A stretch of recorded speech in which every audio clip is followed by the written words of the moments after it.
condensed matter your collaborators. And this is based on this paper we wrote with Jun Chen and inspired a lot by work with Connor, and you can see his face a bit better if you look there. Okay, so let me give just the main result in just to keep you motivated to follow. So the punchline of this work is very simple. It's that by coupling two or maybe more lattice models, 1+1 dimensions, some of the things that are not mentioned yesterday, some very special type of lattice models, they are called golden anyons. I will explain what they are. So we take 2 or 3 copies of these lattice models, and in the phase diagram, you can find some interesting CFTs. And by interesting, I mean that their central charge is greater than 1. And in particular, some of them are potentially new and are irrational. And the focus of this talk is on the the search for the irrational CFTs that Connor mentioned a bit in his preparatory talk as well. So how will I go about this? So I will start by trying to motivate the search for these irrational theories in the broad context of just the space of 2D CFTs, which is this modern bootstrap perspective on quantum field theory that, you know, we try to think of the space of all possible quantum field theories and figure out some corners here and there. Then I will try to explain this golden anyon lattice model, which is a bit of an unusual lattice model, and then tell you our numerical results, just what they are. And then we'll try to interpret them analytically with our knowledge of 2D CFT that, as Connor contextualized on Monday, it's very rich. There are many things we know exactly, so we can try to compare with theories that we already know. And then conjecture some phase diagram for this lattice system, and finally think how to go further. Okay, so I don't think this slide is a bit unnecessary, but 2D CFTs are some of the most versatile systems. They describe fixed points of RG flow, like Connor told us. They describe classical phase transitions in 2D StatMech and quantum phase transitions in 1+1D quantum lattice models, as Arnaud told us. They are useful for the worldsheet of relativistic strings, as the other Arnaud told us. And they appear in quantum gravity in ADS3 by the ADS-CFT correspondence. And we also heard about ADS-CFT from Jyotirmoy and Parijat. So all these different angles appear. Okay, I could add a line. They'd also describe wave functions in fractional quantum Hall, as Ajit told us, so extremely versatile. And something that's particular about 2D CFTs as opposed to CFTs in higher dimensions is that some of them are actually exactly solvable, even though they're interacting. So for CFTs in 3 or more dimensions, the only ones we can solve are 3. And that's, of course, very trivial. And it's very rare in quantum field theory that we can solve interacting theory. So typically, we require some sort of high amount of supersymmetry. And even then, it's hard to compute all the observables. But in 2D CFTs, it's kind of an amazing laboratory where we have interacting quantum field theories that we can solve. And so just to remind you a bit, what are the classes of 2D CFTs that we can exactly solve? So typically they come in 2 very different types. The first one is what we might call a compact rational CFT. So let me explain in detail what these words mean. So compact just means that there is a discrete spectrum of operators. So if I list the dimensions as they increase, there are just a bunch of lines that are separate. So there is no continuum. And rational, as Connor explained towards the end of his first lecture on Monday, are theories where the partition function, so the sum over all these states, can actually be reorganized into a finite sum. So what does this finite sum mean? In the simplest case, it might mean that there is just a finite number of Virasoro primaries, like in the minimal models, which have the central charge below 1. So these were the actors in Connor's talk yesterday. But more generally, if we have more symmetry than just Virasoro, and that means more conserved currents, maybe let me use the board a little. So the basic set of conserved currents. That side is better. Yeah. So the basic conserved current that every local CFT has is the stress tensor. And with this, we have a Virasoro algebra, and we can write down some rational theories, the minimal models, which have a finite number of primaries with respect to this current. But of course, we could have a spin 1 current, and that would increase our symmetry. And we can organize the spectrum of the theory by characters of this bigger symmetry. And what happens very often for theories with C greater than 1 is, okay, because of this higher symmetry, we can still reorganize the spectrum into a finite sum. There are many examples of such currents. Another thing you could have is some spin 3/2 current, where alpha is a spinor index. This will happen in, let me write. Spin 2, this is everyone has. Spin 1, this is already some additional symmetry. You have a spin 3/2 currents for supersymmetric theories. You could have many more complicated things. You can have spin 3 currents. This is our what called W algebras. And by having more and more conserved currents, our algebra of generators is bigger, and therefore we can sometimes we can repackage an infinite number of primaries into a finite sum. So this is what rational theories are. And the fact that the partition function is a finite sum is what gives us a lot of computational power and the ability to solve the theories very often. So that's one side that is very well understood. And on the other side, there are these so-called non-compact theories, which are also deemed irrational in particular. So irrational just means that there are infinitely many primaries. But as everyone knows very well, there are two types of infinities. There are discrete infinities and there are continuous infinities.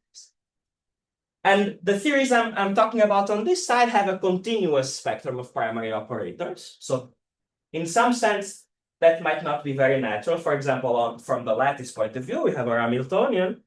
At finite volume, this continuous spectrum looks very sick. But still, these are very interesting CFTs for other reasons.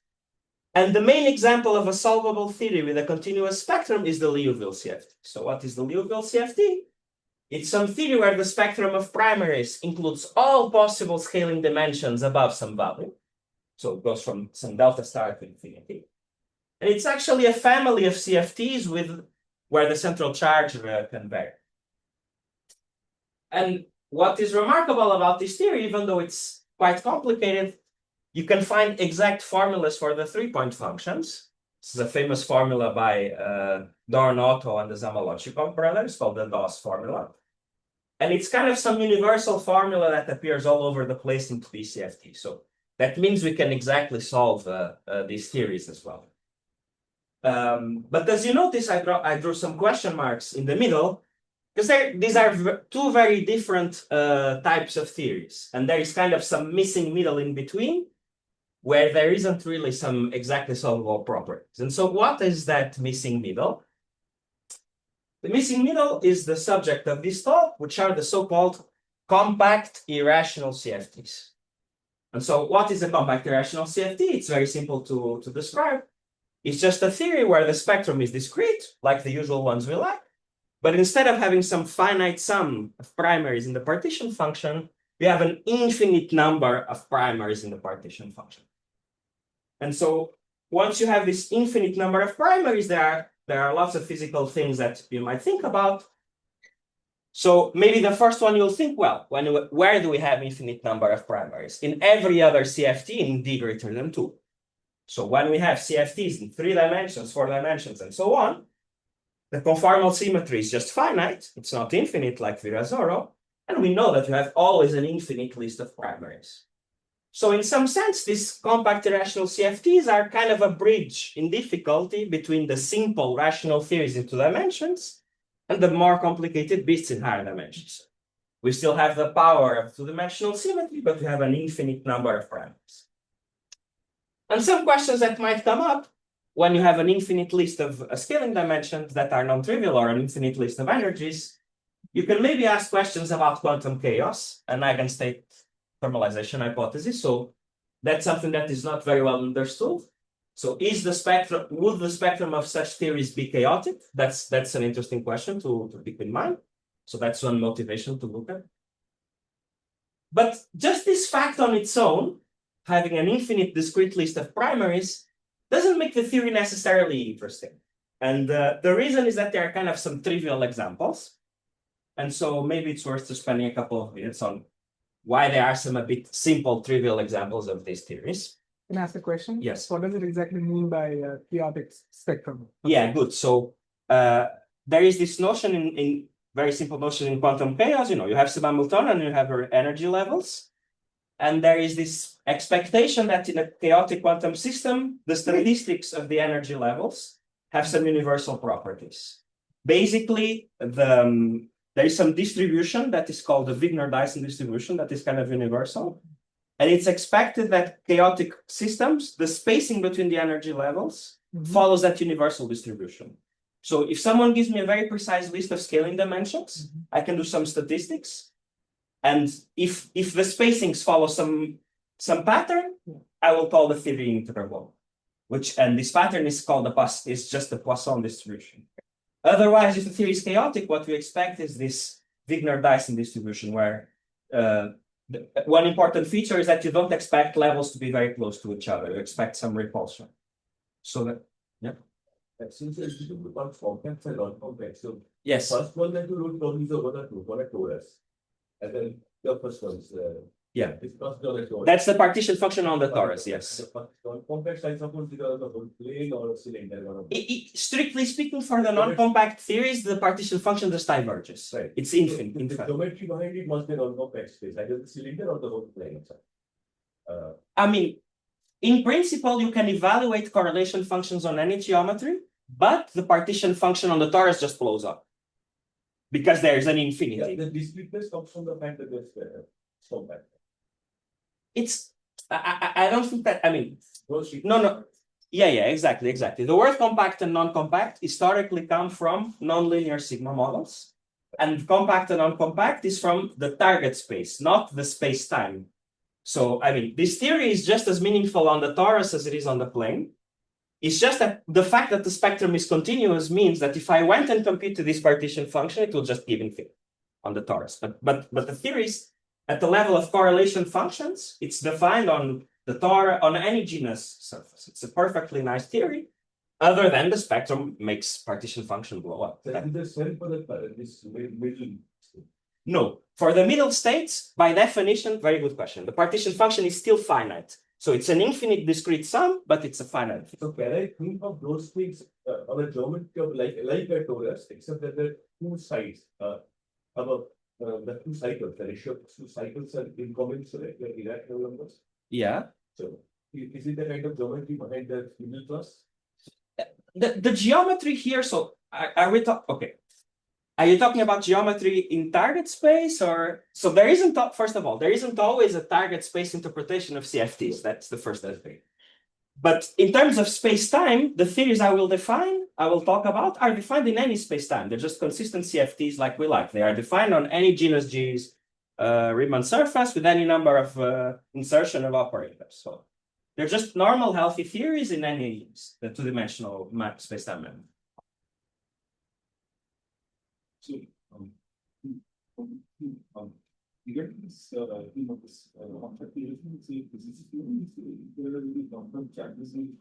yeah. By definition, we always have the stress tensor because it's a local CFT. And whatever charges you know how to build with stress tensor, they're just always there. The idea is that probably there aren't anymore. The only charges, for example, this KdV charges you can build out of the modes of the stress tensor and so on. They're always there. I don't know. It's an open question. So for sure, there's going to be an infinite list of scaling dimensions in which you can do statistics. Well, my gut feeling is that they might be chaotic. That's also my gut feeling for higher dimensional CFTs, but in practice, no one really knows because we don't have enough precision to do these experiments.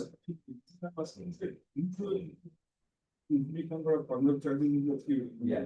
There is a chance that it's going to be integrable. Yeah. The question is how infinite is the number of charges and how infinite is the number of degrees of freedom. So, yeah, but sure, that's a fair point. So in some sense, every CFT has an infinite number of conserved charges, but whether that is enough to. But there will still be an infinite number of primaries with respect to those conserved charges. So a priori, it's not sufficiently constraining to see. Good. So thanks for the questions. But as I was saying, these things might look exotic, but there are actually some very simple examples, and they're a bit trivial. One easy way to find such theories is you take the compact boson, the C equals 1 theory that Arnav was telling us about yesterday. Maybe you take a few copies of it, but it's not even necessary. You can take just one. And in the compact boson, it's a family of theories, as we saw yesterday, where there's some radius, some parameter that is basically the size of the boson on target space. And if this radius is irrational, and that's also where the name irrational comes from, the number of primaries is infinite. But it's a free bosonic theory, so how exciting can it be? It's definitely not going to be chaotic or anything like that. It's just a free theory with an infinite number of primaries, so that's boring. A closely related example that is more complicated. So a crucial point here was that it's a conformal manifold, right? It's a family of CFTs, and there are points which are rational, and there are points which are irrational. So in some sense, these irrational theories are close to the rational. They are not like very far away. A different example, it's kind of a generalization of this compact boson, where instead of the field taking values on the circle, it can take values on some complicated Calabi-Yau manifold.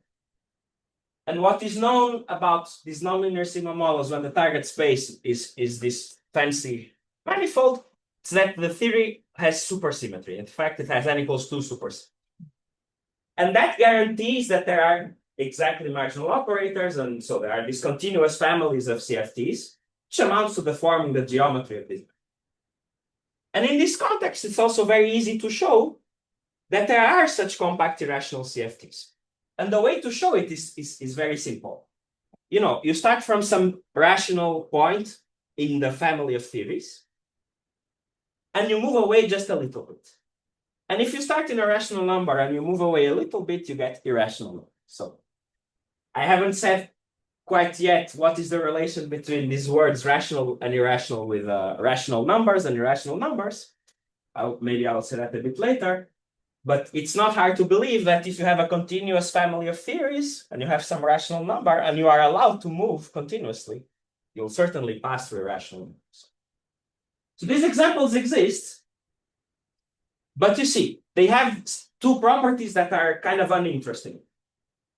One, which I emphasized already, is that they are close to rational theories. So they are irrational, but they are continuously connected to rational theories. And the second is that the symmetry is more than Virasoro in both cases I mentioned. So in this case, the compact boson has a U1 symmetry as a current. And in the other case, these fancy nonlinear sigma models, they have supersymmetry. So they have a bunch of spin 3/2 currents. We really believe they're all close to rational states. Not necessarily. Not necessarily. But certainly there are examples that are close to rational CFTs. For U1, we believe that. Yeah. For not 2D n equals 2 minimal Calabi-Yau manifolds, probably not, but there are some conjectures on the density of rational points in these things. Oh. So there are more rational points than you might believe. It's not clear.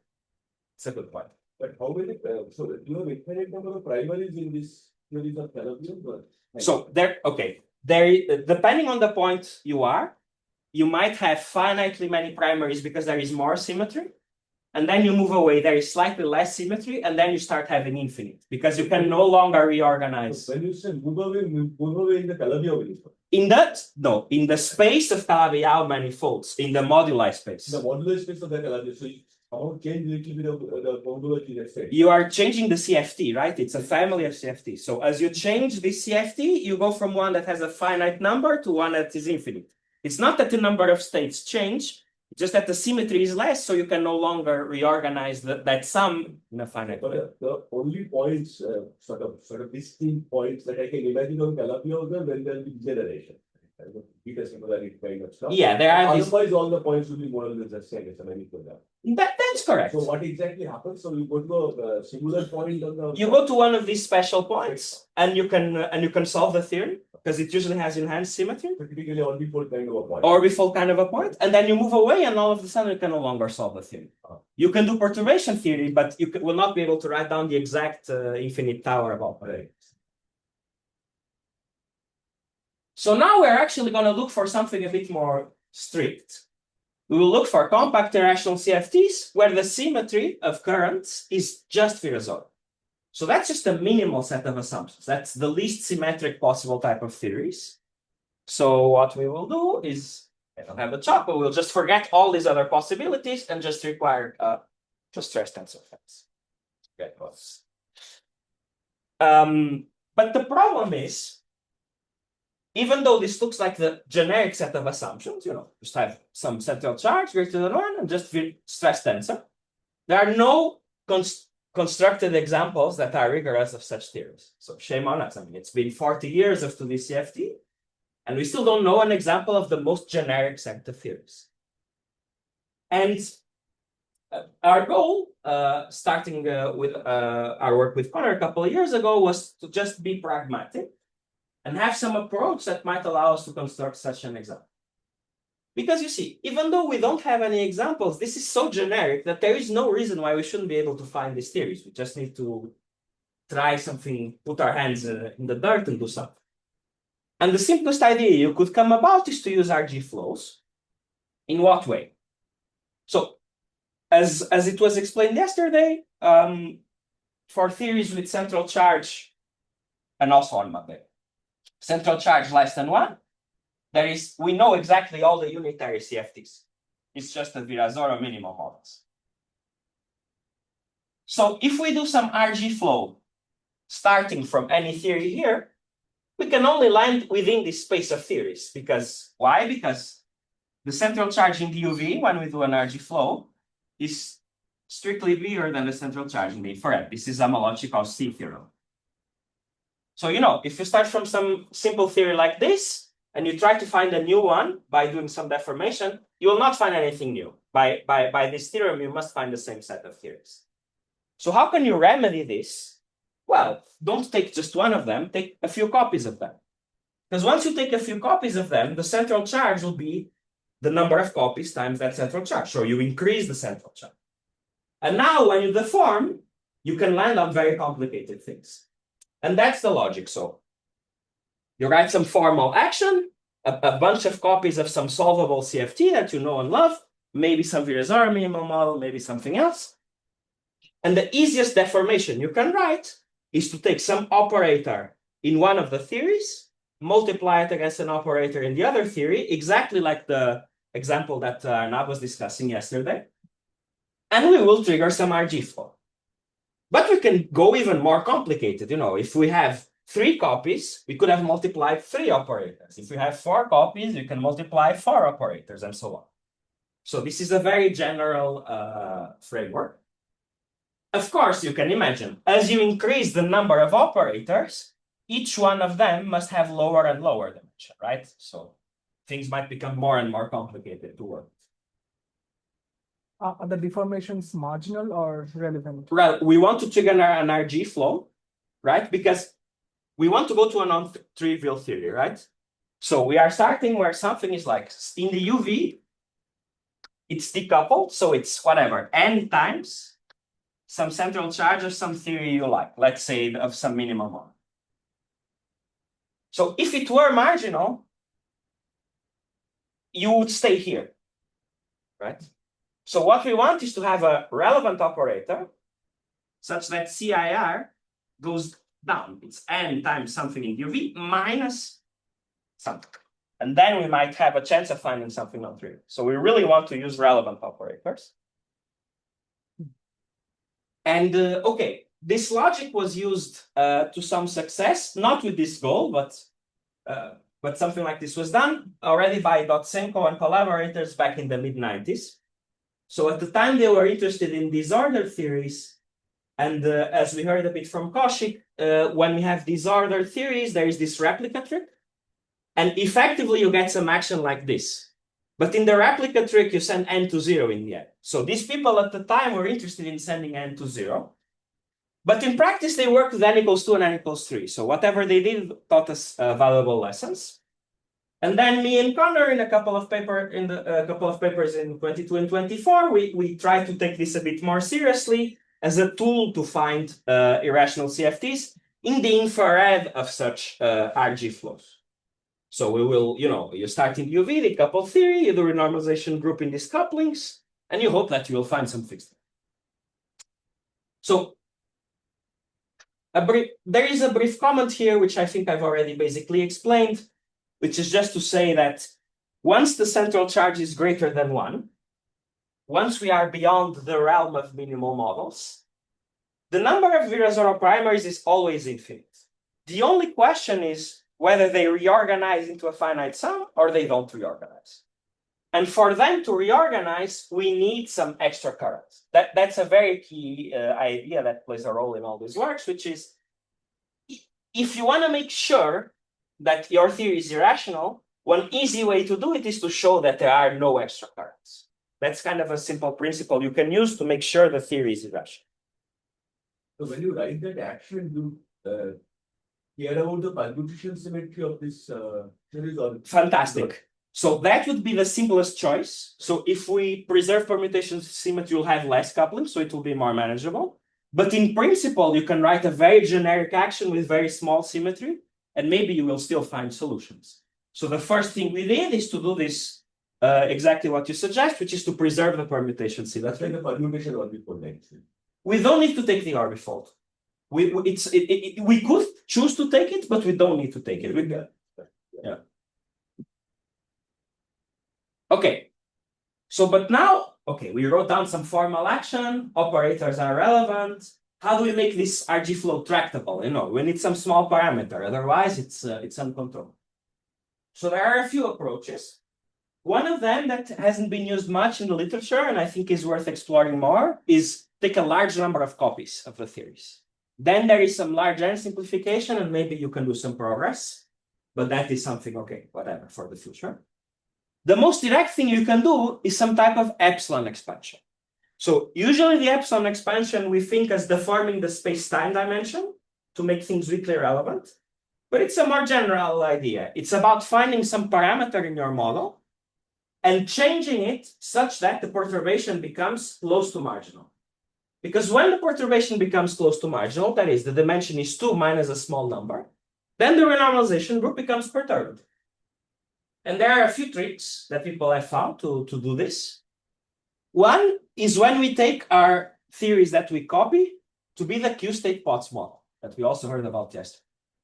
The nice thing about the Q-state Potts model is it has this parameter Q, so we can play around with Q. And in fact, if we bring Q close to 2, it's easy to write down interactions that are close to margin. So is Q a parameter here or is it simply integers?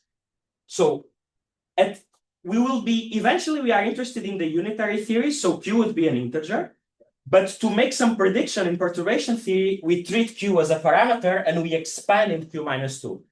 And at the end of the computation, we try to set Q equals 3, for example. But does it create any problem? Because if Q is not an integer, it's not unitary. Absolutely. So that's one reason why you might expect this perturbation theory to be a bit weird.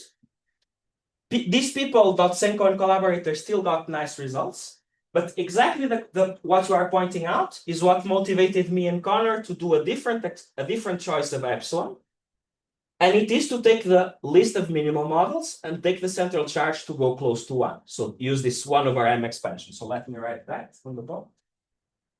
So Arnaud pointed out very well that if we try to expand using the Q of the Potts model, when we set Q equals to 3, we try to recover a unitary theory, but in between, for small Q minus 2, it's a non-unitary theory. So then what did we do with Connor? We took instead the M minimal models, where the central charge, is 1 minus 6 over m plus 1.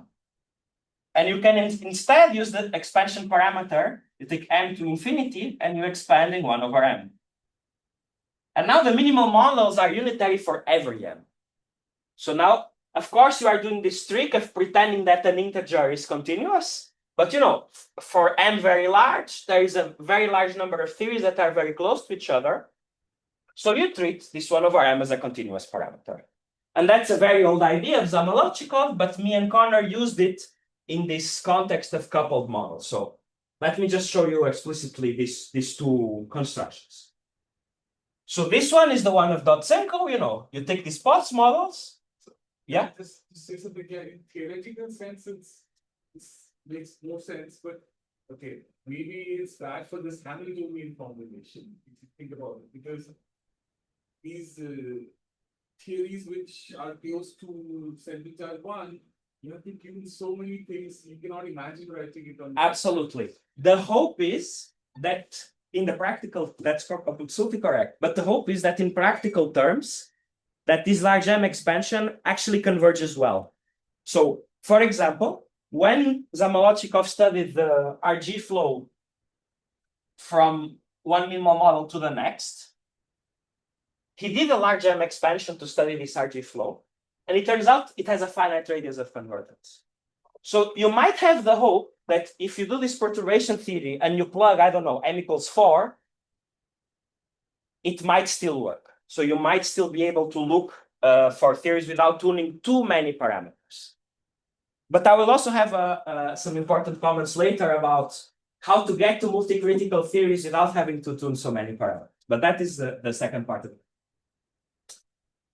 So then, as I was saying, for the Potts model, there's this very simple energy-energy interaction that they studied.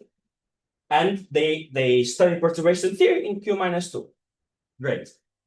Then me and Connor wrote down this action where we take n unitary minimal models. There's always a weakly relevant interaction, which is this phi13 operator. So the dimension of this guy alone is 2 minus epsilon. And then there's this funny operator which couples 4 copies. So for this to work, you need at least 4 theories. Cannot do it with just 2. Where the dimension of this deformation is also 2 minus epsilon. And so what we did with Connor was to find some perturbative fixed points of these theories and give some evidence exactly of this mechanism I explained, that I already erased, but that the currents, that there is no chance. So this is there, but what we showed is that no other currents can remain in these fixed points. So we show that there is no possibility up to some large but finite spin, which was 10. We show that all these possible symmetries are absent. So that's the evidence we gave for such fixed points to be irrational. But okay, this is the perturbative approach. And as Arnav was suggesting, we might want to study it with some Hamiltonian and do some non-perturbative study for some finite M or some finite Q. And when we want to go non-perturbative, there are many possibilities. So are you telling that each point you have less symmetry compared to the... Yes, exactly. That's absolutely the logic. So let me see, this is nice. So I wasn't planning on talking about it, but let me explain that. So Sorry, just a very quick question. So you're saying that you can perturbatively control this RT and get a close by a fixed point? Yes. Has a slightly smaller central charge. yes, And- absolutely, slightly smaller. Absolutely, that's exactly right. Sorry,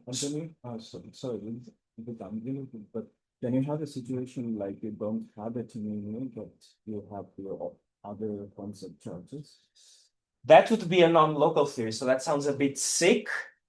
I know what you're thinking about because of your kinks, but I cannot think of a healthy way to do it.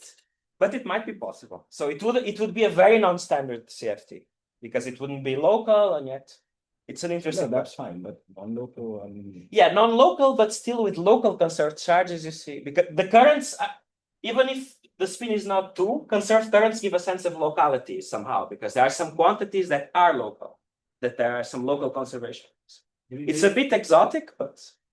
Maybe a fun fact is that with these long-range minimal models I was studying, I did some search for higher spin currents and finding. Okay. So just to answer Kaushik's question, the other question. So what is so we start with n copies of some minimal model. And then there are many, many, many currents. Just to give an example, how will I build some spin 4 current in this theory? I can take the stress tensor And I can, this is invariant under permutations, and it has spin 4. So this is a spin 4 current in the UV theory. Okay, minus some stuff. And now what you do perturbation theory, you add this deformation that I wrote, and you check, is this current still conserved, or will it become a non-conserved operator and then the symmetry reduces? And what we do is check a huge number of currents up to spin 10, and every time they stop being conserved. Let's call this operator T4, it's no longer. So this is what the evidence we gave that these fixed points are irrational. Of course, we needed to stop at some point because we cannot go on forever. So why does that actually happen? I mean, so this is not exactly a tensor product. There was something extra coming up to spoil the estimate. So in the UV, it's a tensor product. So there is symmetry. When we add the deformation, we are coupling the theories together. So we are breaking the tensor product structure. But then we check that indeed it's broken. I mean, we don't just say, it's broken. We compute and we check it. So how does this non-zero quantity behave as n that equals 1 by n, or you are doing this? The perturbation theory. You mean the anomalous dimensions? The anomalous dimensions of these quantities, they go like 1 by m squared. Because the leading term is 0. It has to do with this being conserved currents. The leading terms always vanish trivially. So the anomalous dimensions are always second order in the 1 by m parameter. And is it clear that, say, if you have, like, if you can somehow resum the whole infinite series, it will not again become like consumed? The point is, since this is an infinite family of theories that always exists for every m, no matter how large you like, you can always imagine that if I take m large enough, whatever happens, there can be no miracle because, whatever terms you do, you can really throw out because m is huge. So this guarantees that this cannot happen. Right? Even if there were some miracle, you can say, who tells me that if I plug n equals 5 here, that there will not be a miraculous cancellation? Okay, maybe that's possible. But if I put m equals to 1 billion, which I am allowed to do because there is such an infinite family of theories, I'm guaranteed that this is the leading term. So I'm safe. This is non-zero. That's the beauty of this large M expansion, because you always have unitary theories that are as close as you want to the UV. So perturbation theory will always become controlled at one point or another. Sorry to interrupt. So when you say this is not equal to 0, is it by finite terms or by singular? It's just that in perturbation theory, this will be proportional to your coupling, let's say epsilon, times some operator in the UV theory that has the correct quantum numbers to appear on the right-hand side. So there is some recombination that Connor also explained, that the currents stop being conserved by some Higgs mechanism that takes some lower spin operator and makes them not conserved. Also, when you start coupling these things, of course, there is still a stress energy tensor. And fantastic. There is always one stress energy tensor, which is the total one. This one is always conserved because the total energy among the n copies is always conserved. There is one. This is the stress energy tensor in the infrared theory. It's just the sum of the UV stress energy tensors. Oh, and I see. Even when you couple them, this is the same. Yes, you will have a local theory with a stress energy tensor. What you could ask is, but in the beginning, I had n stress energy tensors, right? One for each copy. What you will see is that this one is conserved, but the other ones, say like Ti minus Ti plus 1, these ones will get anomalous dimension. So only one out of the n will remain conserved. So that it's a normal theory with just one stress. Okay. So now let's try to go non-perturbative with this logic and find some system where, we can go beyond perturbation theory and actually find a CFT. People have tried many things in the past. The one that they have really done a lot of work is using Monte Carlo and transfer matrix on some 2D statistical models, this Stotsenko group, back in the 90s. You can ask about the conformal bootstrap. People have tried a bit, but the results were not very strong. What we will do today is to use a quantum Hamiltonian for a one-dimensional lattice. So we will try to mimic some RG flow like this on the lattice. In fact, it will be more similar to the first than the second we studied with Connor, just because it's easier. If you have a two-body interaction, you can do it with two theories already. If you want to do this complicated action, you need at least four. So that's much more difficult, non-perturbatively. So we will start with some action that looks like this. I will show what it is. Before I do that, let me give some comment that is up for the pure CFT people, which is that I've been talking about compact irrational theories with only the Virasoro symmetry. And if you look at the modern 2D CFT literature, there are many results on universal properties of 2D CFTs, but they assume one extra small condition other than this, which is that the twist gap is zero. What is this twist gap? The twist is just the dimension minus the spin. And as we know, in 2 dimensions, a conserved current has dimension equals to spin. So you say, okay, you are already telling me that there are no conserved currents. So how could the twist gap not be zero? The point is that we define this as the infimum, not, because there could be some accumulation point at large spin. So there are these interesting results that you might want to hear about at some point, which prove theorems for 2D CFTs that are compact and irrational with just Virasoro, but they further assume that there is no accumulation point in twist. So let me just draw a simple plot to clarify this. What I'm saying is, what is the twist of your spectrum as a function of the spin? At spin, for the identity, we always have the identity operator, so that has twist zero, that is fine. But then what we are saying is, the currents of spin 3, spin 4, and so on, they all get an anomalous dimension, so all the twists are positive. That's an assumption. But we also need that somehow they do not accumulate at large spin. So that's a possibility that could happen in principle, and in these modern works, they assume that this does not happen. So they assume that even in the infinite spin limit, there is still a finite difference in delta minus J. So that is a technical assumption, but it could be important, so I wanted to mention. Yes, this may be linked to my previous questions. So when you said that this delta T4 was like this is some of the controller, was it supported on the whole space, or it was supported on the kind of higher codimension space, and that's related to this? No. These are ordinary local operators supported in a point in space. So it's all just local operators that it's just in terms of the Hilbert space, they just recombine to a bigger multiple. So when the symmetry is not there, as you said, so this broken by something. Yeah. Are those also supported on the whole manifold or on lines or points or such higher codimension points?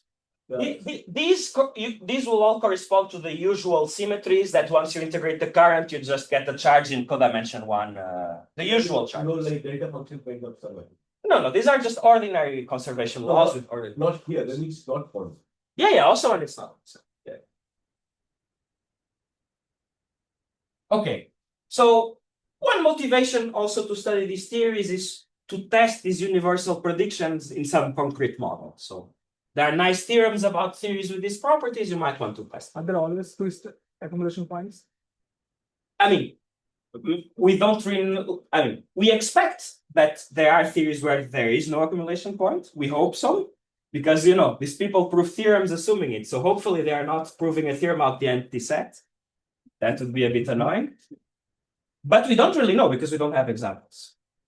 So hopefully, I'm not sure what to believe. It could be that in these models that we propose that the twist gap goes to zero. It could be that it stays finite. But since we have no examples, it's hard to predict. Presumably this exists, but I guess there are some. The point is from ADS3 CFT2, you kind of really expect this to happen. But in simple theories with some finite central charge that you can put your hands on, it's not obvious. We don't know enough. Okay, so now let me get to. Let me see. At what time did I start? 10:50, 9:50. So you have enough. Okay. So now let's go to some lattice model that will try to do some non-perturbative version of this discussion. So first, let me pick kind of the simplest version of the actions I showed you. You might think the simplest version is just to take Ising models, because those are the simplest CFTs and couple them. But when you couple Ising models, things are more or less well understood. And other than the case of two Ising models that gives us equals to one CFT, all the other cases do not lead to anything interesting. So you need to forget about Ising models. What's the next non-trivial thing is the tricritical Ising model that we heard about yesterday already.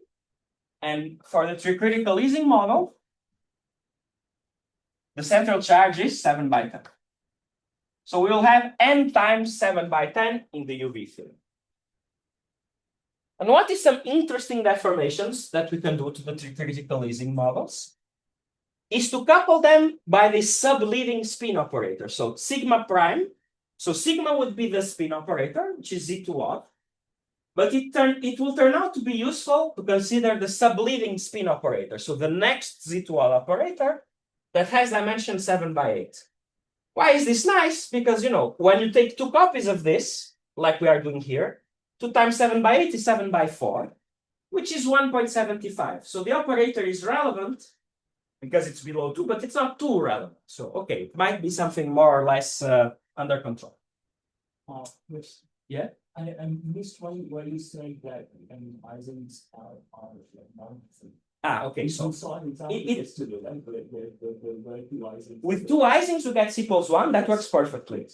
But we want more because we want to go C above 1. Sure. And you can show that there are not so many things you can write with Ising. You can write epsilon epsilon, or you can write sigma sigma. Epsilon epsilon looks marginal, but for n greater than 3, it's marginally irrelevant. So it's trivial. You don't get anything. Then you could try with sigmas. And with sigmas, it's very strongly relevant. So it just goes to a gap theory, the first order factorization.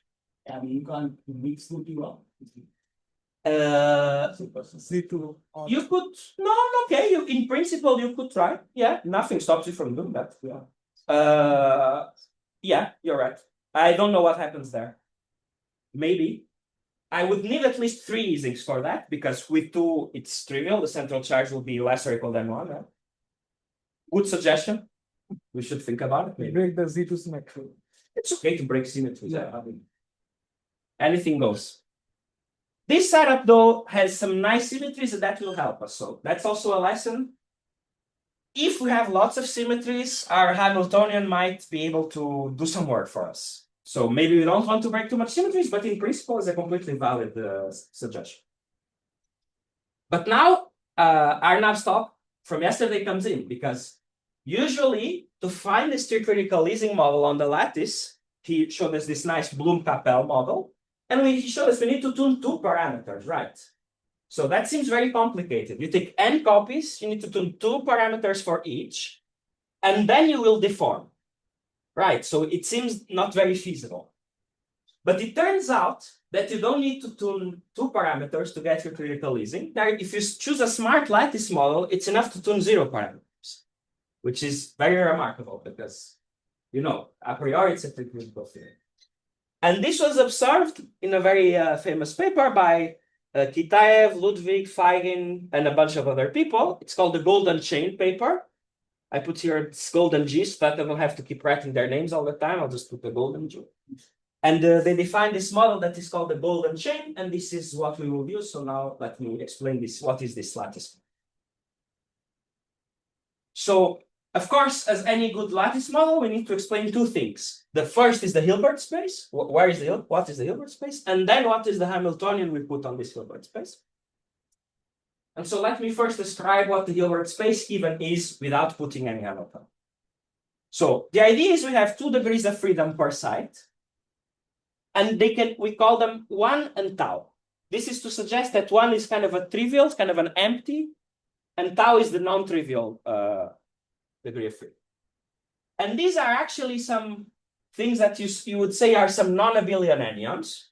And Ajit told us about non-abelian anyons in fractional quantum Hall, which is, you know, a 2+1 dimensional system. These are not these physical anyons that would appear in fractional quantum Hall. These are just some algebraic objects that obey the same fusion rules as those anyons. So there is no braiding because we're going to do in 1 + 1 dimension. So you should think it's just some algebraic set of objects that we will use to define some Hilbert space. And what are the algebraic rules of these objects? We assign some product, some fusion, that when we take two of them, they can fuse. And how do they fuse? The one is called 1 for a reason. It fuses like an identity. So 1 times tau is tau times 1 is just tau. So it's like an identity. It's very simple. And of course, 1 times 1 is 1.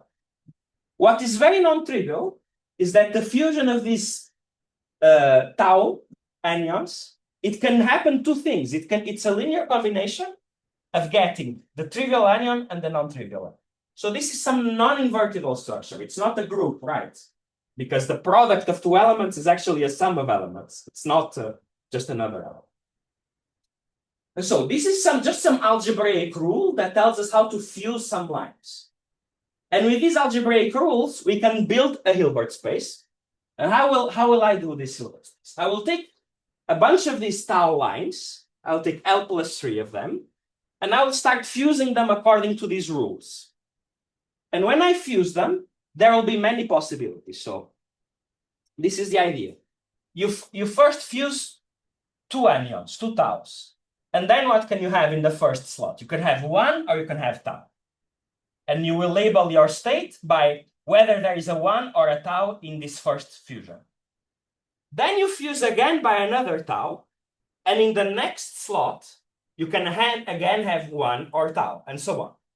And this is how you build your Hilbert space. You keep fusing, and you keep track of whether you get a 1 or a tau in each bond. And this is how you define a state.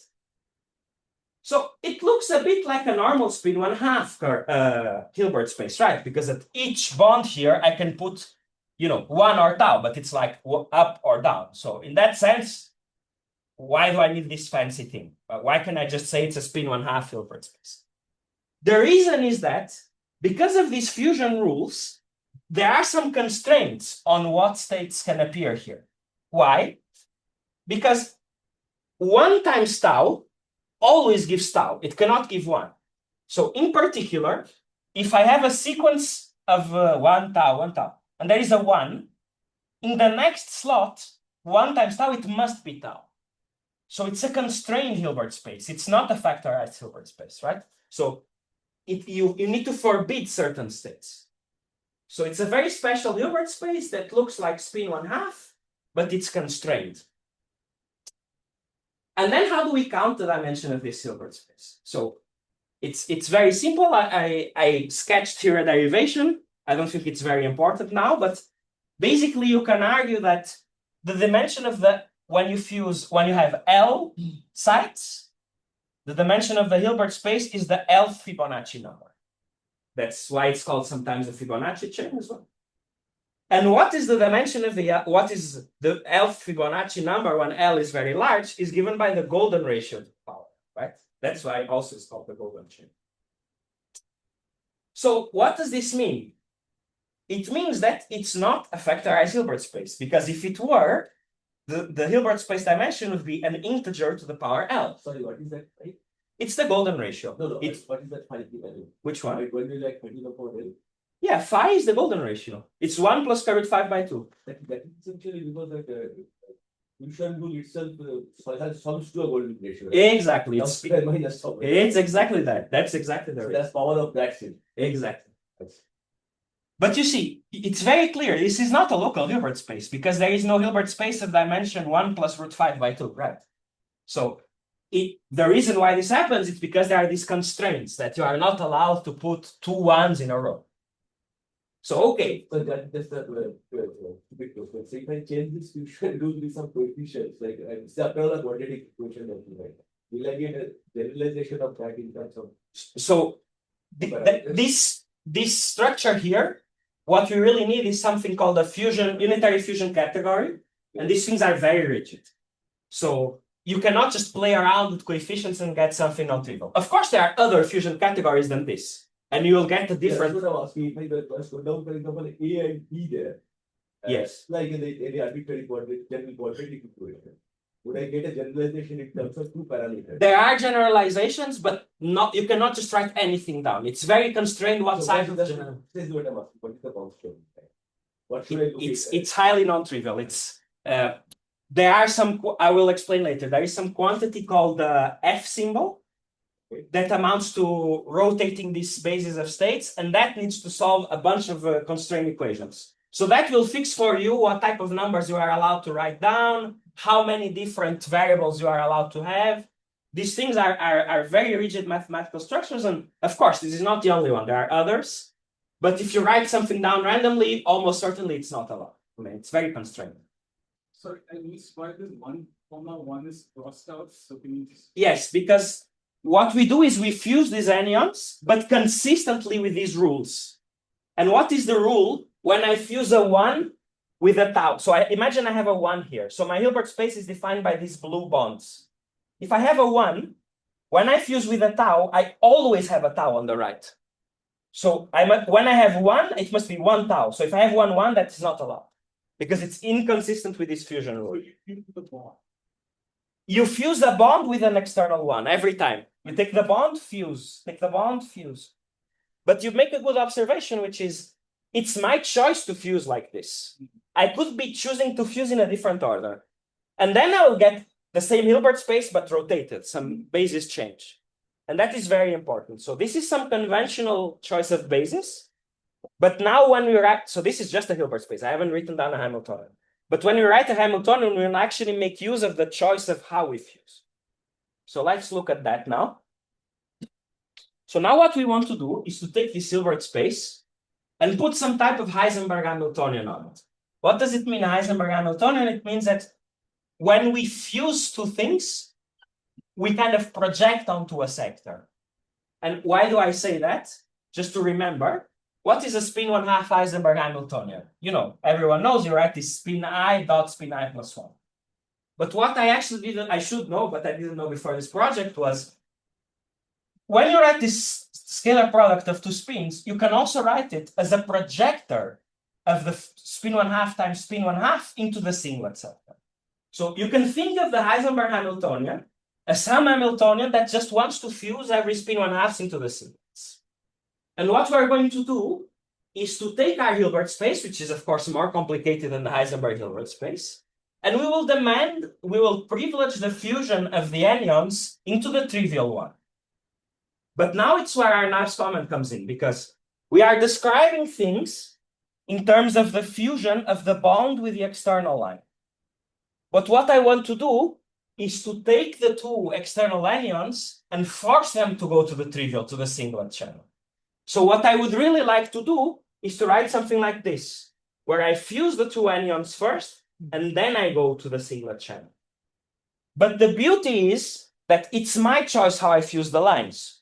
So if I want to rewrite my basis, where I keep fusing on the bonds, I can simply do a basis change to the representation where they fuse. So what I want to do is, when I write a configuration like this, I want this xi prime to be 1. I want to project onto the 1 sector. So how do I do it? I start with my original basis, where I keep fusing on the bonds. I change the basis to this, but when I change, I need to introduce some matrix that rotates between the two bases. And this matrix that changes the basis is called the F symbol of the fusion category. So it's in this case, it's some simple 2x2 matrices that are very rigidly constrained by these algebraic properties that Kaushik was asking about. So there is a very rigid set of conditions for these Fs that they need to satisfy, and they are just fixed algebraically. So this is just some 2x2 matrix that we know. It depends on the golden ratio in some way. So it's some simple matrix. And once we do this, it's very easy to write down the Hamiltonian that we want. So we change so what will I write? I will write some local Hamiltonian.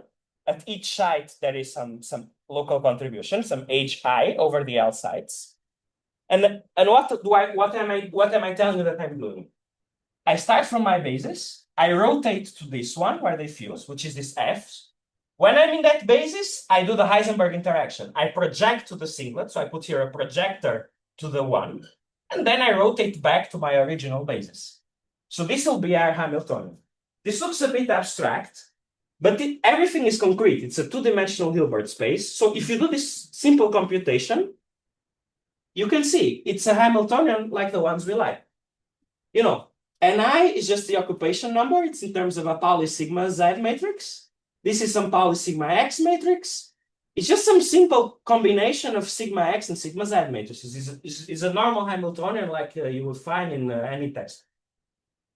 Sorry, I missed some. So you are projecting, right? In a sense that you are not allowing the tau here, right? It's a Hamiltonian, right? So you energetically favor the one, but there are always quantum fluctuations, right? It's just an interaction that favors it's like, it's like in the Heisenberg spin chain, right? There is a chain for kind of put an energy force. Yeah, absolutely. This picture that you were saying, Yes. in terms of Yes. operators. It looks exactly like that. Yeah, that's right. It's just some algebraic thing that when we have CFTs, we are all the time changing bases. So it's just some associativity property, very similar to the one we do in boundary CFT. But really, it's just similar at the structural level, because here it's some finite dimensional basis, right? But yeah, the structure is very similar indeed, but the physics is quite different because this is some finite dimensional crossing type of thing. But are you somehow changing the systematics of the game? And for example, your ground state manifold would not be the same if you had been. If you didn't use all of them. Absolutely, that's exactly the goal. So we start with this gigantic ground state manifold that has this degeneracy. Yeah. And now, we will want to find some CFT. So we don't want this highly degenerate space of ground states. We want to put some Hamiltonian and find some CFT. So now we will start from this Hilbert space, put some interaction, and hope to find a CFT. So indeed, you will lift. And you will always keep L finite or anything. This will be a lattice computation on a computer. So L, we make it as large as our computer can handle, which in practice will be something like. The reason I'm asking is that since this looks like a monoidal category, actually. So it is. L is infinite. It might be a very badly compared to anything whenever L is finite. But you see, the monoidal category itself has only just two elements. The symmetry that is underlying this thing is this very simple monoidal category with just two elements. Right, but in this category, typically what happens is that this tensor product thing. The tensor product is an ill-defined concept when it becomes infinite. But you see, what we do is kind of borrow the monoidal category to just write down some Hilbert space. And once you've done that, it's like a normal spin model. It's just that the structure, we use the algebraic Finite. No, for finite L, but eventually you try to take the continuum limit and measure quantities. But all I'm saying is this thing is just to guide us to write down a Hilbert space. It's not like the symmetry of the model is this to the power L. It's not. The symmetry of the model is not L powers of this. So here it's a very normal Hamiltonian. The only thing you might not like is that it's a 3-site interaction rather than a 2-site interaction. But okay, that's life. Whatever. So now how will we work? With this Hamiltonian? How will we do some simulation with some truncated Hilbert space with these constraints and this Hamiltonian? So what we do is something very simple. We work with the usual factorized Hilbert space, so that you can use the traditional tools to solve spin models. And then this constraint that you cannot have one side by side, we just impose dynamically. We put some repulsion terms. So we put a very large U that forbids the ones to be next to each other. My question is, yes. Suppose you have a very large U, so let's say just push it to infinity. Yeah. Then there is no tuning parameter in this theory, right? So how do you get? Yes, there is no tuning parameter in this theory. You're exactly right. So there is only the sign of the coupling, if it's ferro or antiferro. That's it. Right. So then how do you float the tricritical? It's not a miracle. It has deep mathematical reasons, but in some sense, it's like a miracle. you tune zero parameters. It just goes to tricritical. So what ensures that? That's what I'm trying. It's- there is simple way to understand. There is not a simple way, but Or there is is. it an observation? I mean, It's not an observation. The reason is this fancy monoidal category. right. It's actually there is actually a symmetry of the Hamiltonian one operator that is not unitary, so it's a non-unitary symmetry that obeys this property. So it's a non-invertible symmetry. It's this. And the fact that the Hamiltonian is protected by that non-invertible symmetry, first of all, forbids it to be a trivial gapped state. But then you might say, oh, but maybe there are still some symmetric degenerate ground states. And then there is some mathematical argument that is beyond my salary. It's very difficult, but some people understand it. That shows that it can also not be some degenerate ground states. It must be gapless. So it's some very generalized fancy argument of symmetry that you cannot realize it on a gapped ground state. It's just gapless, but then how do you know it goes to IC criteria? That we don't know, and it just happens to do it. It must flow to some CFT that has this non-invertible symmetry. But which one it flows, it's not obvious. These people just observe. So you do the experiment with J greater than 0, you look at the spectrum, you look at the central charge, and it's tricritical. That's quite amazing. It's amazing. No, you don't need to tune. So let me get to that then. So in fact, there are two possibilities because you cannot tune, but you can pick the sign. The sign matters. They don't understand this. No, they do, but it just uses very fancy math, and I don't understand I it. see. So for J positive, you just go to tricritical easy, boom. For J negative, it's also very nice. You go to 3-state pots. So, but that is less impressive because we know how to write Hamiltonian for 3-state pots with less tuning. So, okay. But tricritical is quite impressive. And what is underlying, as Arnav was asking, is that these two CFTs have some symmetry, some non-invertible symmetry that maps exactly to this rule here, this tau times tau equals 1 plus tau. So now, yeah. Sorry. I'm Yeah, of course. But I or yesterday I get yeah. So in the Ising criteria thing, of course, there's this extra gapless mode which emerges. Yes. In terms of vacancies. Right. That must mean that this theory has an enlarged symmetry. Yes. Is there somehow a way to prove that there's some operator which gives this enlarged symmetry? That will explain it in some sense. Right? So, Yes, indeed. It's this non-invertible symmetry operator. so It's- then need to See, when you say symmetry, now it's not a group, it's a number. Yeah, So it's a that's a difference. it's a very weird thing that it's something that commutes to the Hamiltonian. Right. It's defined, on the space, but it's not unitary. It doesn't invert. So, The normal notion of symmetry is the inverse. Yeah. This doesn't have an inverse. Instead of having u dagger equals 1, The inverse. we have something where u dagger is 1 plus u, and u dagger is itself. And this thing, it's even more powerful than usual symmetries because you cannot represent this algebra on a trivial ground state. There is no such thing as a trivial symmetric ground state under this. That's why it's so powerful. Okay. So now, before that, okay. Now we know how to flow to the tricritical easing. We have achieved the first step. But then, we wanted to take two of them and deform by this sigma prime interaction. So how do we identify the sigma prime operator? That is okay, so far this is other people's work, right? It's this golden chamber. So what is our contribution? So let me just ask one. Yeah.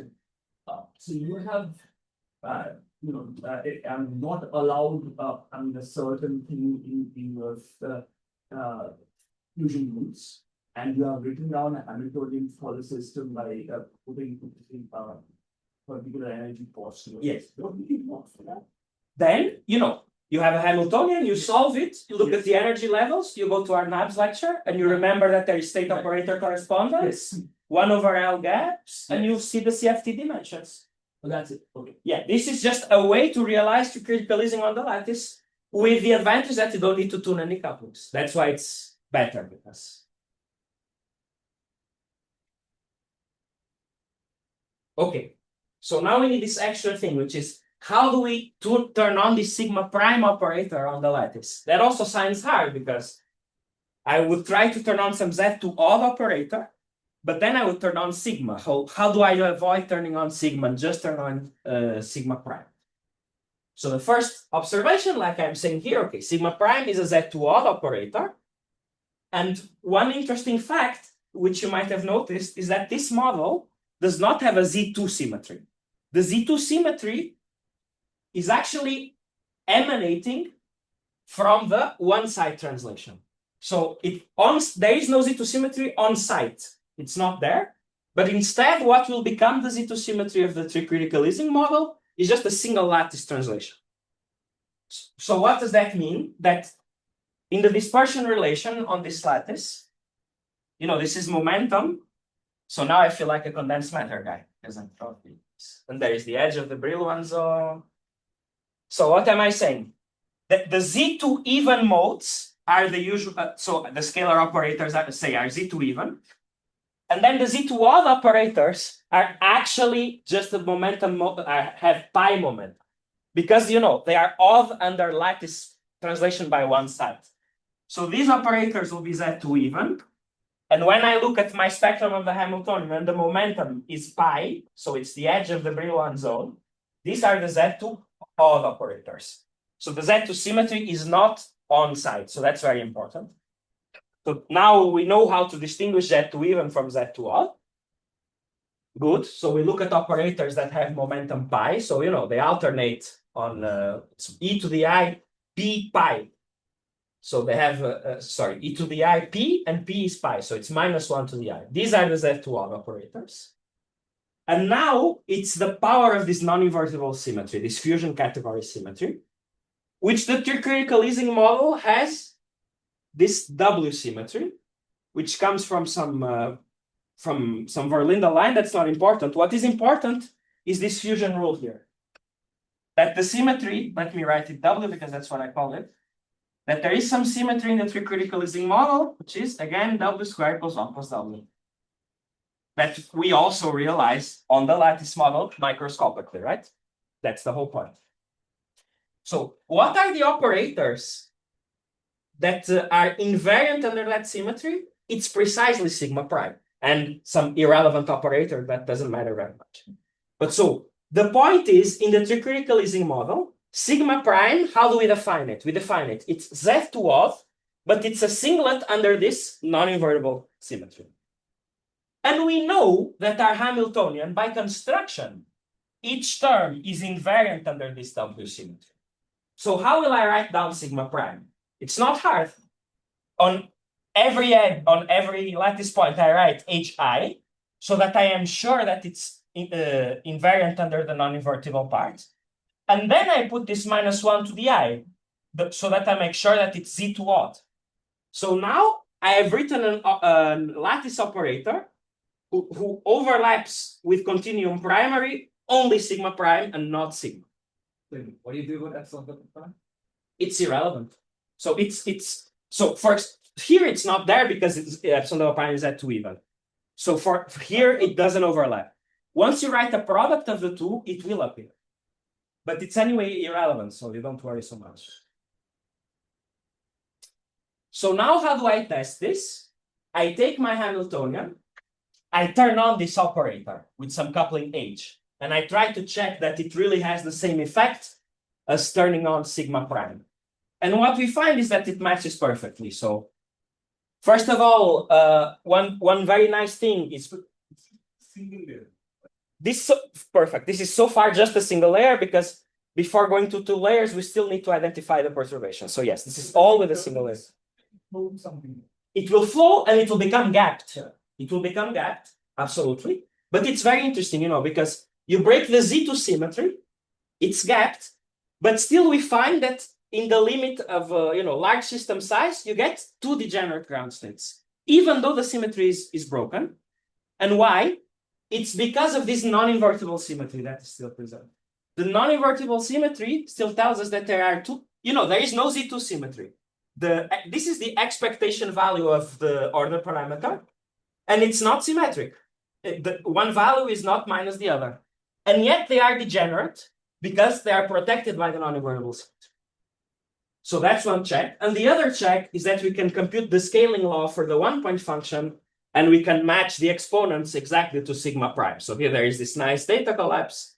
But this is also a, yeah, this is when you're a condensed matter physicist, you feel very happy when you see this because the points go all in one line. And indeed, What system are you? 80 or 80 and 60. You know, it's a spin 1/2 chain. It's not hard to reach 80.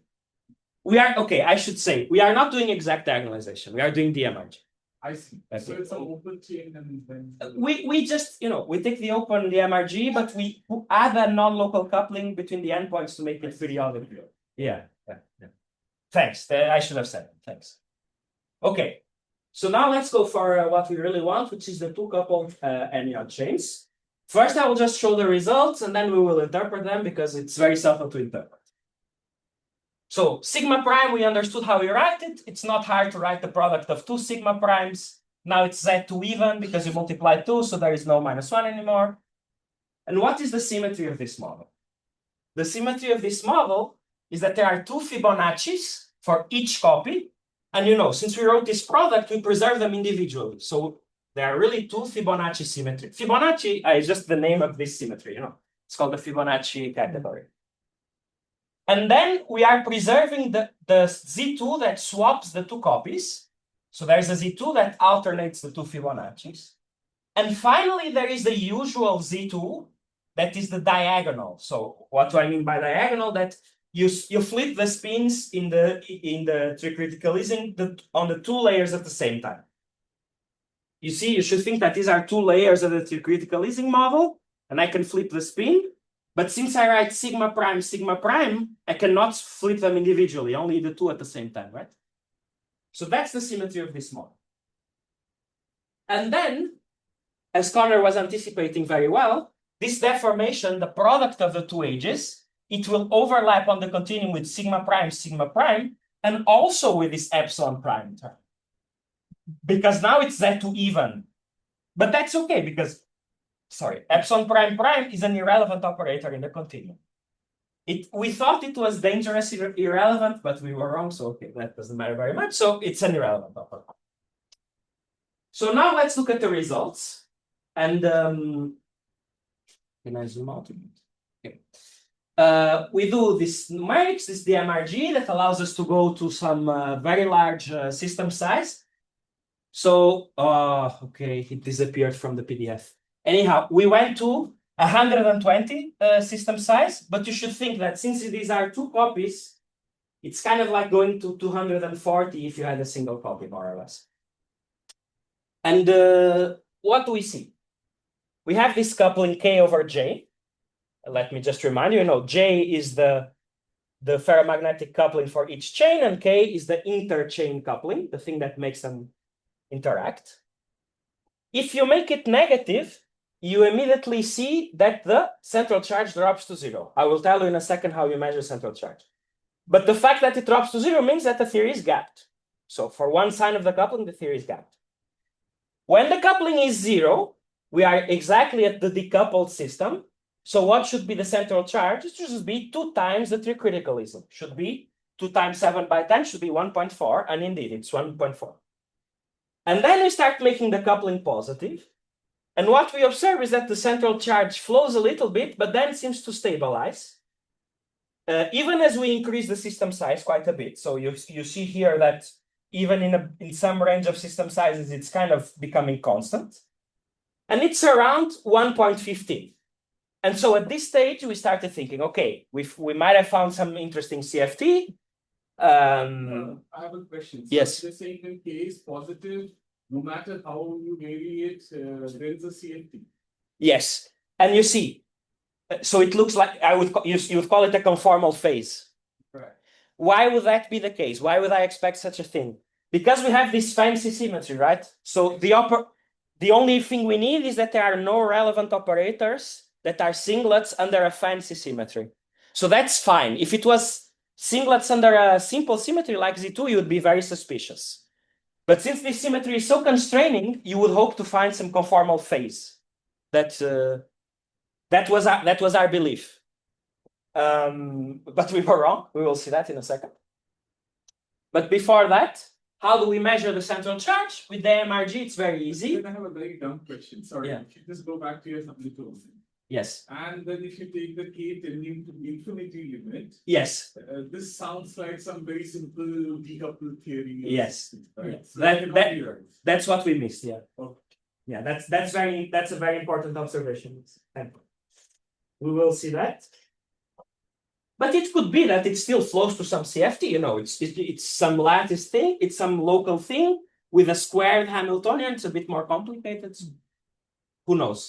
No, but you're just coupling things like this, right? It just breaks up into small bunches. Yes. It cannot be anything non-trivial. But it's a four-dimensional Hilbert space because Yeah, it's still finite Hilbert space, right?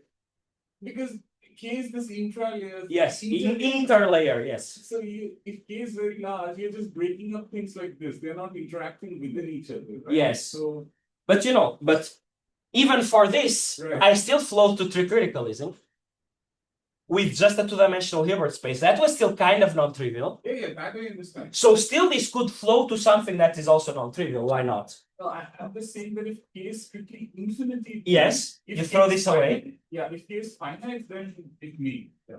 Yeah. Even for K infinite, you know, because K infinite Uh-huh. is not so different than J infinite. And J infinite, we still found some CFT.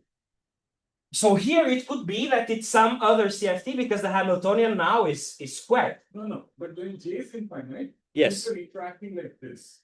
When J is infinite, there are two decoupled layers. Exactly. So they're interacting like this. When K is infinite, they're just interacting like this. So it's a finite object, right? So I mean, it's just like two things interacting. But you see, but this HI is still like a three site yeah, interaction. but that's a small object. Right?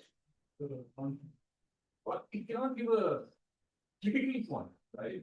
But that's not true because let's go back to the single copy case. Right. By your logic, I would never have guessed that this Hamiltonian would go to tricriticalism. No, maybe we are. Why is it? Why do you say it's different? Maybe I'm confusing something. So you have two conditions. Yes. Right? So J is the interaction within the two. Right? Yes. And K is the interaction which links something here to something here. But you should always remember that this HI it is always linking along the chain, no matter what, because HI is a three-site interaction. Okay, maybe I'll think a bit more. Yeah. Okay. But you are okay. But you are morally correct that K to infinity is a very simplified limit, so we should be suspicious. So I totally agree with that, and that will come back to bite us. Sorry to interrupt, Yeah. but like 10 more minutes. 10 minutes. Thanks. I can also press view or something like that. Anyway, so let me try to push a bit then. So, okay, just to say that we measure the central charge, it's a standard thing in the MRG. You look at the ground state, you compute the entanglement, and the entanglement allows you to read off C. That's how we do it. We can compute the energy levels following this nice discussion that Arnab told us about state operator correspondence. And you see the ground state energy follows this rule beautifully as a perfect fit. And we computed a bunch of states, and they obey like degeneracies that you expect from this symmetry. So everything looks very nice. We also played a bit with a 3-copy. And then the things seem to depend a bit more on the coupling, but you know, we still measure some effective central charge, whatever. We thought we might have something. But now let's try to actually interpret things and see what is going on. So we saw for the 2-copy case that if it were some CFT, the central charge would be around 1.15. And here is a list of the CFTs that people know in this range of central charges. There are a bunch of them. Some of them are obviously not allowed because they don't have enough symmetry. Some of them are obviously not allowed because the central charge is too large. But there are two that we might want to think about a bit further. So one is some coset CFT. It doesn't matter too much the details. What matters is that this theory manifestly has that symmetry, C, Fibonacci squared. Let me show this symmetry here. That CFT manifestly has that symmetry. The central charge is less than 1.4, so that's nice. It's really a candidate. But it has a relevant singlet operator. So it could never have been a conformal phase because it would be unstable. I wouldn't stay in that central charge forever. I could pass by that central charge for a point, but then it would go away. So it cannot be this theory, even though it has all the right symmetries. Also, the central charge, it's a bit big. It's 1.35.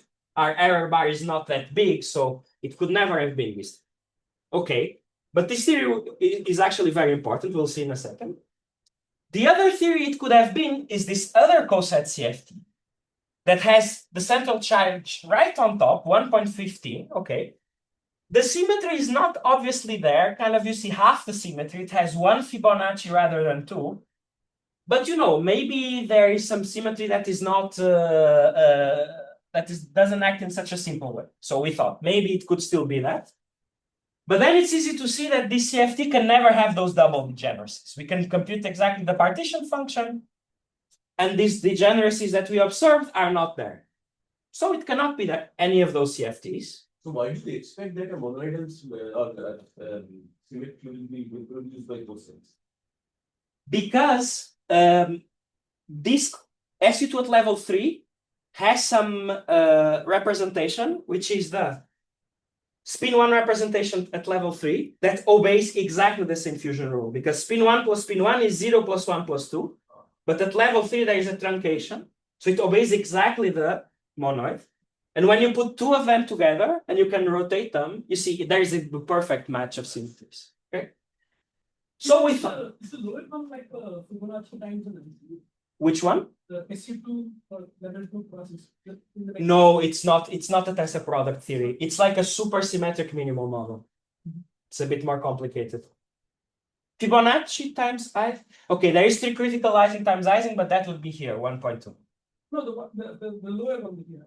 Yeah. No. This one That's is not. like No, it's not. Okay. So what is the conclusion? Either the CFT is new, or it's not a CFT and it's weakly first order. And that's, unfortunately, we realized that a bit later. Because, as Arnav was kind of anticipating, this simple Hamiltonian, it's not completely trivial, but you can map it to some Q-state Potts model Hamiltonian with Q greater than 4. And what happens there is this story of the complex CFTs, which if you are, you have a real coupling and you are in some theory like this, some Potts model with Q greater than 4. You are passing in between two complex fixed points. So what happens is your RG flow is very slow. So you have a very large correlation length. So if you're doing some experiment in your computer and you have 100 sites, but your correlation length is of that order, you might never feel that you are in a gapped system. It feels like you are in a CFT. So that was the very sad story. But Can I ask a question? Yes. So yeah, that's of course deflated, but I mean, is there a direct way in your numerics to check that it's a complex CFT?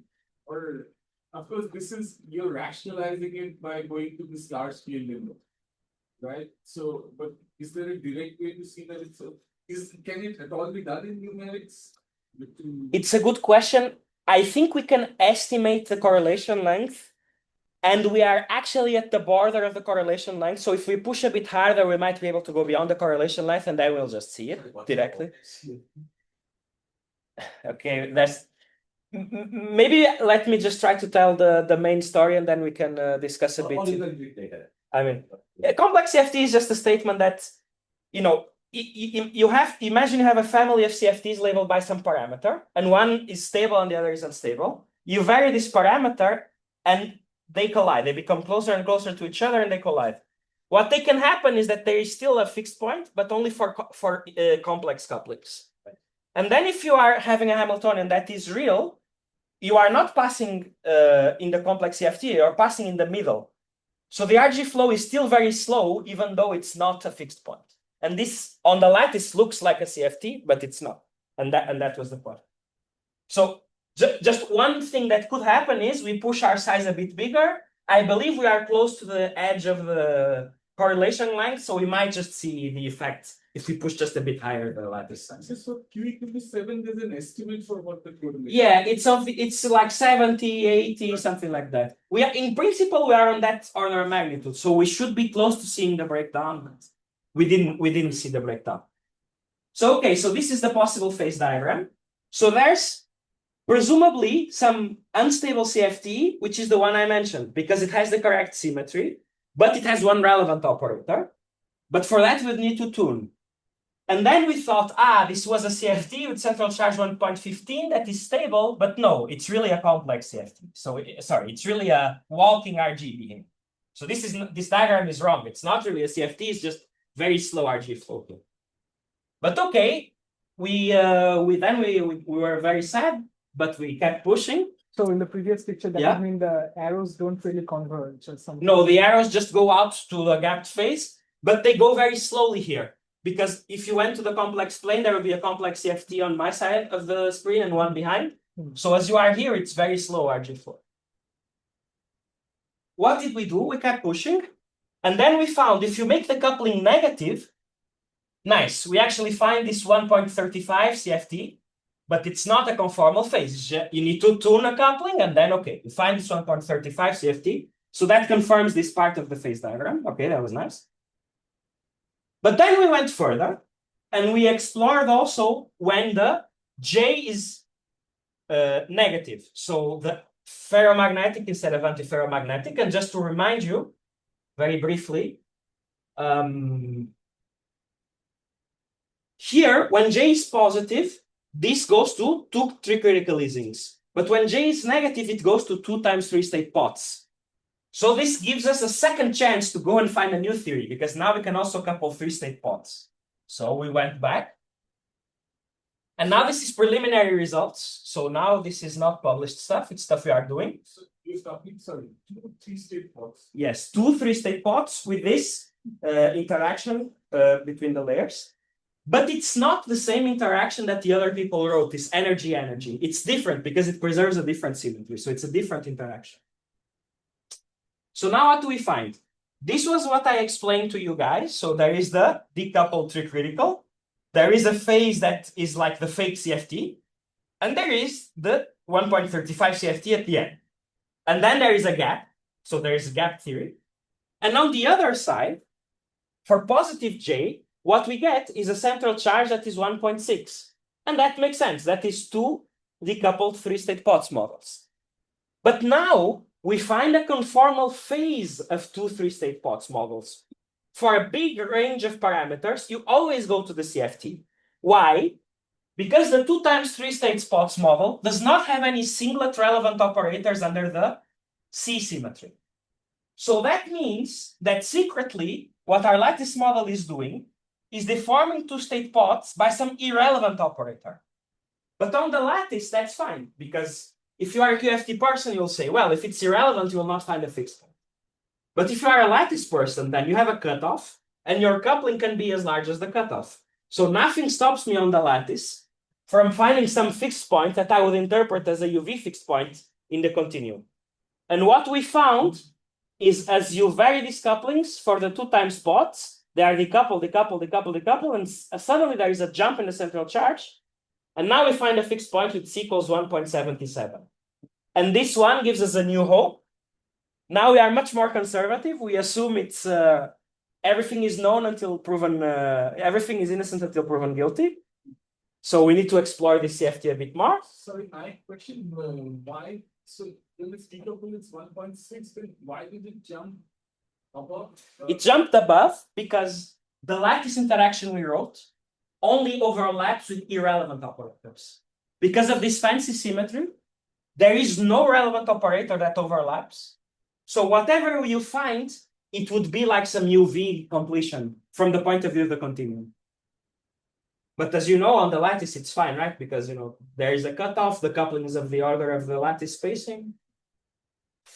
Good, so now this is our new mystery. We're trying to figure out what this CFT is. Maybe it's rational, maybe it's irrational.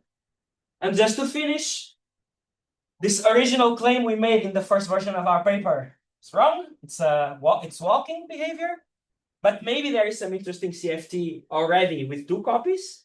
And then the real lesson is 2 copies is a bit special. There is this limit that Arnaud pointed out that when you make the coupling very large, it kind of decouples. So what is really the crucial point is to go to 3 copies, because then there is no limit where the Hamiltonian drastically simplifies, and that should always be non-integrable, so that's where we should focus our efforts. And then there are a bunch of checks we would like to do with the numerics that we weren't able to do so far, which is to study these properties of the higher spin currents that I mentioned in the beginning of the talk. And also the question of Cauchy in the beginning, which is, can I generalize this to different fusion categories? And that's something that people understand. There's this work of Fendley and collaborators where they tell us how to write these anyon chains for any fusion category. And then you might think about coupling them and trying to find new CFTs. And of course, there are many other non-perturbative methods that one might try to use to cross-check our findings. And that's it. Thanks. So let's have like 1 or 2 quick questions. We have so many. So you showed us this very nice way of not fine-tuning anything, but getting the Isaac trichemical thing using these Boolean chain construction. Yes. Is there any construction for the tetracritical CFT? It's not, I don't know immediately, but there is kind of a systematic way to look for it, which is you go to the Francesco book, you open it on the page of the tetracritical using CFT. So you go to this book. Di Francesco, the CFT book. You go to the yellow book, you open the tetracritical using page, Right. and you look at the fusion rules. Yes. And the fusion rules, they map 1-to-1 with the symmetries because of these Verlinde lines.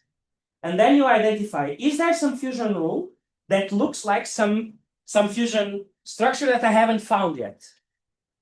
And then what you do is you go to the Fendley paper and you look at that chain with that fusion structure. And then there is a very high chance it will flow to tetracriticals. Without any tuning parameter. Without any tuning. Maybe you need to pick the right sign, but yeah. Any other question? Okay, so if not, let's thank Antunes once again. Now we